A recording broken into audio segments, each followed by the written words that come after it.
Regular metered taxi cabs will be allowed to serve as NAIA passengers, but they have to comply with regulations followed by accredited airport taxis. Joy Gumatay tells us more. Airport passengers may expect an easier and more convenient way of traveling back home from Ninoy Aquino International Airport.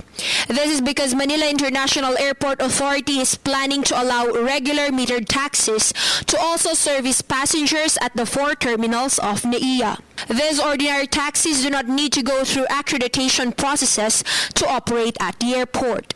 They just have to comply with the regulations followed by accredited airport taxis and avoid abusing passengers, especially foreign tourists.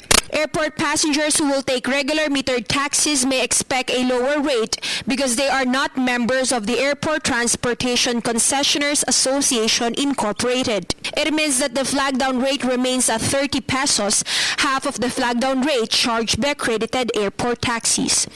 Dahil yung mga airport taxi naman kasi, kaso balikbayan, akala nila ang daming pera na pag-uwi and they would ask for more price. Malaking tulong talaga yun kasi nakamura. Sobrang mahal kasi Manila yung mga airport taxi. Sobrang mahal talaga. Naranasan na namin yan. Hindi rin nila nakikater, ang tagal-tagal pa.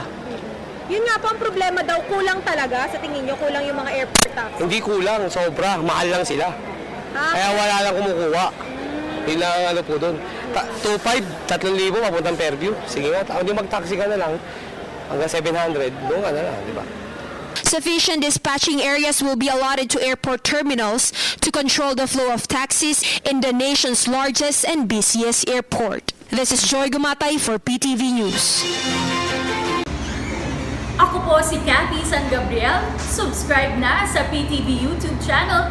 I-click lang po ang subscribe button.